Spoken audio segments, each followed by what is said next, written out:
उज्जवल भविष्य का निर्माण करता जाए। तो मैं कुछ कहने से पहले गणतंत्र के महानायक, भारतीय संविधान के निर्माता, परम पूज्य बोधिसत्व बाबा साहेब डॉक्टर भीमराव अम्बेडकर के चरणों में पुष्प अर्पित करते हुए उन्हें नमन करते हैं। मेरे प्यारे बच्चों, हमारा देश 15 अगस्त 1947 को आज़ाद हुआ, लेकिन 26 जनवरी 1950 को इस देश में भारत का संविधान पूर्ण रूप से लागू हुआ और 26 जनवरी 1950 को भारत का संविधान लागू हुआ। उसी अवसर पे हम लोग गणतंत्र दिवस मनाते हैं। और भारत का संविधान लिखने वाले बाबा साहेब डॉक्टर भीमराव अम्बेडकर थे। तो मैं यहाँ पे उपस्थित सभी लोगों से कहना चाहूँगी कि आज उसी संविधान के आधार पर हमारे देश का कारोबार चलता है।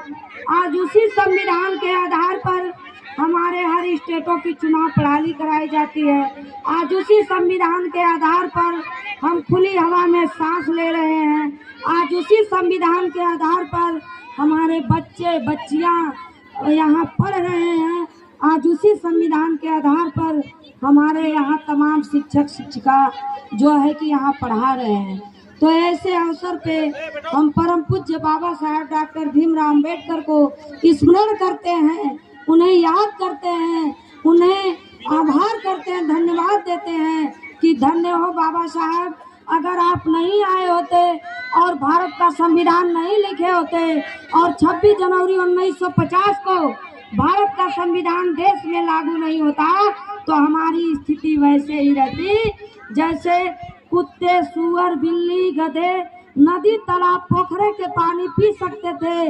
लेकिन जो इंसान दिख रहा है, जो मानव दिख रहा है, जिसे प्रकृति ने बनाया, स्त्री और पुरुष, ऐसे प्रकृति के संतान स्त्री और पुरुष को पानी पीने का अधिकार नहीं था।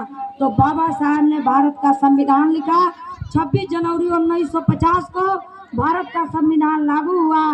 तो आज हमें भारतवर्ष में जो है कि इंसान जैसी जिंदगी जीने का अधिकार मिला है। तो मेरे प्यारे अभिभावकों, मेरे बच्चों, मैं बताना चाहूंगी कि जहाँ डाल डाल पर सोने की चिड़िया करती बसेरा, वह भारत देश था मेरा, था है नहीं। सोने की चिड़िया से मतलब हमारा देश धन धान से परिपूर्ण था। गरीबी भुखमरी नाम की कोई चीज ही नहीं थी। अल्तेकर नामक एक विद्वान जो काशी हिंदू विश्वविद्यालय के प्रोफेसर थे, उन्होंने एक किताब लिखी है कि प्राचीन भारत में शिक्षण पद्धति। उन्होंने उस किताब में लिखा है कि सन 1 में यानी आज से 2500 साल पहले भारत की साक्षरता दर 70% थी। पढ़ाई लिटरेचर रेट 100 में 70% पढ़े लिखे लोग थे। हार्वर्ड, कैम्ब्रिज, कोलंबिया जैसी यूनिवर्सिटियां जो आज देश की सिरमौर बनी हुई हैं, ये 12वीं शताब्दी में आई। लेकिन ईसा के पहले जब ईस्वी शुरू ही नहीं हुआ था तो भारत जैसे देश में तक्षशिला, विक्रमशिला, नालंदा जैसे विश्वविद्यालय हुआ करते थे। नालंदा विश्वविद्यालय ऐसा विश्वविद्यालय था जिसमें 10,000 ट्रेंड शिक्षक हुआ करते थे। 1 लाख विद्यार्थी एक साथ बैठकर पढ़ सकते थे। आवासीय व्यवस्था थी।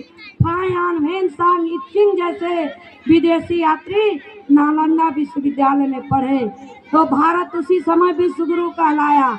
भारत उसी समय सोने की चिड़िया कहलाया।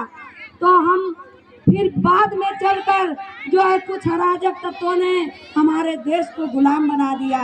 1 जनवरी 1818 को भीमा कोरेगांव की घटना होती है जिसमें 500 महार सैनिकों ने 28,000 पेशवाओं को गाजर मूली की तरह काटकर फेंक दिया।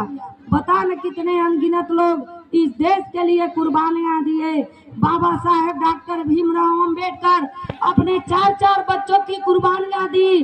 छत्रपति साहू जी महाराज, ज्योतिबा फूले, पेरियार रामास्वामी नायकर, नारायण गुरु, संत कबीर, संत गाडगे, जो है रमाबाई अंबेडकर, सावित्री बाई फुले, हमारे देश की प्रथम शिक्षिका माता सावित्री बाई फुले है।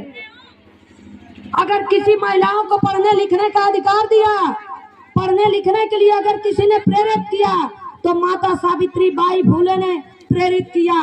आज हम माता सावित्री बाई फुले को नहीं पढ़ाते हैं, न उनको जान पाते हैं। जब महिलाओं को पढ़ने का अधिकार नहीं था तो उन्होंने घर से निकलकर बच्चियों को पढ़ाने का काम किया। आज माता सावित्री बाई फुले किसी पूंजीपति सामंतवादी घर में पैदा होती तो आज उनके नाम पर शिक्षा मंत्रालय खोल दिया गया होता। लेकिन हमारे पढ़े लिखे शिक्षक, पढ़े लिखे भाई, पढ़े लिखे बहनें, मेरे प्यारे बच्चों, आपको अपने इतिहास को जानना होगा कि हमारे देश की वास्तविक शिक्षा की देवी माता सावित्री बाई फुले